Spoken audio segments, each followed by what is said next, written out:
Қазақ ертеректе ұлына кеңес бергенде анасына қарап қызын ал дейтін. Бертін келе ол әзіл түрінде болса да авасына қарап қызын алға ауысты. Қазір жігіттер өзара қалжыңдағанда танысқан қызымның бірінші бетіндегі бояуын кетіріп жуындырып барып ал дейтінге де жеттік. Арда, бұл әзілің енді қыздарға намасы анық. Енді қалжыңдап жатқан бұл. Расымен заман дамыған сайын отаның да қатты қажеті жоқ. Мұрынды, көзді, ерінді, жалпы бетті бояу арқылы бейнеңді толықтай өзгертуге болады. Енді күнделікті тез бояну жолын шырайлы майдарында мамандар айтып берсін, бірге көрейік. Қайырлы таң, қазақ елі. Бүгінгі біздің жасайтын макияжымыз экспресс түрде жасалатын макияж 5-10 минутта жасалатын күндізгі смоки айс деп аталады. Бірінші бетін тазалап аламыз, одан кейін көзден бастаймыз. Себебі ең бірінші тоналдық кремдерді жағып, опаны жаққан кезде көздегі тендер бетке шашырауы мүмкін. Көзді бояған кезде теннің астына жағылатын базаны жағамыз. Одан кейін тенімізден бастаймыз. Қанықтау жағамыз.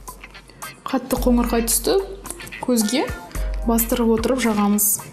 Адамның көзі кішкене шаршап тұрған сияқты көз болып қалмау үшін біз көздің астын міндетті түрде бояуымыз керек. Қасты жоғары кішкене көтеріп отырып, үлкенірек кисточкамызбен хайлайтерді жағамыз. Немесе ақ тенді жағуға болады қастың астына.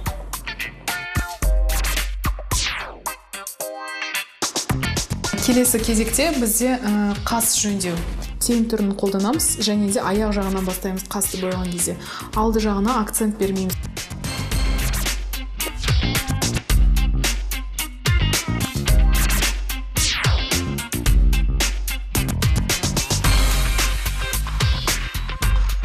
Бет дәрілейміз. Бет дәрілеген кезде ең алдымен біз тоналдық кремнің астына база жағу міндетті.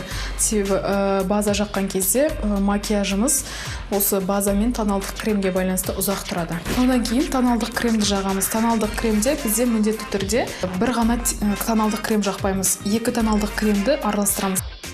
Келесі кезекте бұл бізде тезірек экспресс макияж болғандықтан біз консилерларды, сұйық консилерларды қолданбаймыз. Яғни бірден құрғақ түрге көшеміз.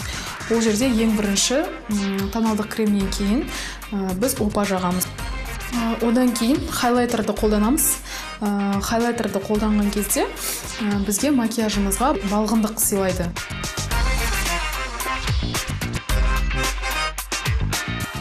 Кішкентай кисточкамен ерінді боямыз.